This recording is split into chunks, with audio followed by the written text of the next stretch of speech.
বন্ধুরা, মা গঙ্গাকে জলের মধ্যে মানুষ কাঁচা আম ছুঁড়ে দিচ্ছে, কাঁচা আম মাথায় নিয়ে জলে ডুব দিচ্ছে। একে বলে বারুণী স্নান। বারুণী স্নান একবার করলে পরে কী পুণ্য পাওয়া যায় এবং 2026 সালে বারুণী স্নানের দিন কোনটাই, সব কিছু নিয়ে আজকের ভিডিও। চৈত্র মাসের ত্রয়োদশ তিথিতে শতবিশা নক্ষত্র যোগ হলে সেই তিথি বারুণী নামে পরিচিত হয়।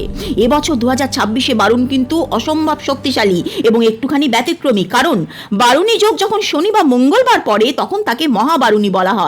আর এ বছর কিন্তু বারুণী যোগ পড়েছে মঙ্গলবার, 17ই মার্চ, 2রা চৈত্র, মঙ্গলবার এই যোগ, তাই জন্য এটা মহাবারুণী।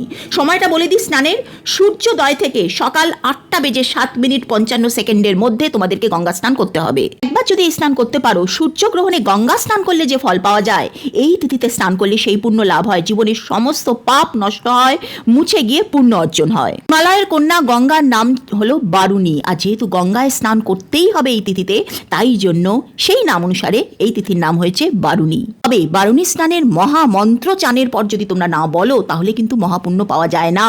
তোমাদের সুবিধার জন্য মন্ত্রটা আমি স্ক্রিনে লিখে দিলাম। ওং অপবিত্র পবিত্র বা সর্বাবস্থাঙ্গত হপি বা য শরেণ পুণ্ডরীকাক্ষং সবাহ্য অভ্যন্তর শুচি পাপোহং পাপো কর্মাহং পাপাত্মা পাপো সম্ভবান ত্রাহি মানং পুণ্ডরীকাক্ষং সর্ব পাপো হরে হরি। এরপরে গঙ্গা প্রণাম মন্ত্র বলতে হবে। ওং গঙ্গে চ যমুনে চৈব গোদাবরী সরস্বতী নর্মদে সিন্ধু কাবেরী জলস্মিন সন্নিধম কুরু। যদি কোনো কারণে গঙ্গা যেতে না পারো, বাড়িতেই স্নানের জলে একটু গঙ্গা জল মিশিয়ে স্নান করো। কমেন্ট সেকশনে জয় মা গঙ্গা অবশ্যই লিখো।